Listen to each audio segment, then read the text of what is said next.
Tout autre chose à présent, les chefs d'État et de gouvernement ont adopté le règlement 14 en 2005. Il vise à lutter contre les surcharges des véhicules poids lourds de transport de marchandises.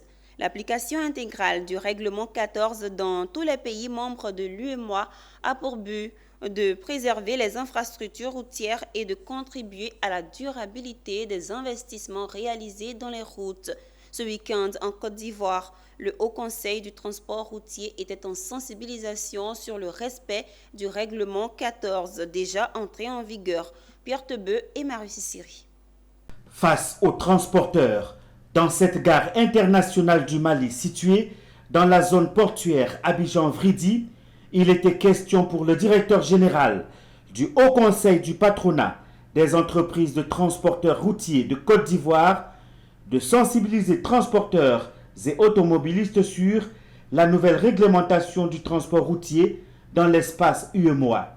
Il s'agit du règlement numéro 14 relatif à l'harmonisation des normes et des procédures du contrôle du gabarit du poids lourd et de la charge à l'essieu des véhicules lourds de transport de marchandises dans les États membres de l'UEMOA.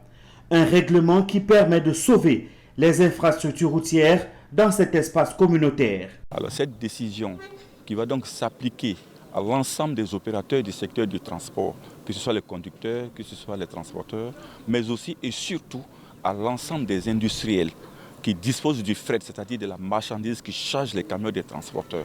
Tous ceux-là sont aujourd'hui interpellés par la communauté de l'UEMOA pour que désormais, à partir de maintenant, ils puissent désormais charger les camions en tenant compte des dispositions réglementaires de l'UEMOA, c'est-à-dire 15% de tolérance de la surcharge. Tous les industriels qui ne vont pas donc respecter ces dispositions, je crois, ont une amende allant jusqu'à 50 millions.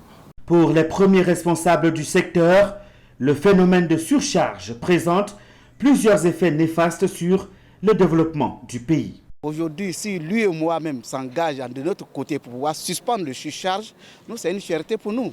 Parce que le surcharge tue le conducteur. On doit encourager l'État de continuer de faire construction infrastructure. Et puis à nous, on doit entretenir. Nous n'accepterons pas aussi que ces routes soient détruites par les surcharges. Tous ont invité tous les transporteurs à s'inscrire dans cette nouvelle vision. Il est donc temps de changer les mentalités en respectant les règles.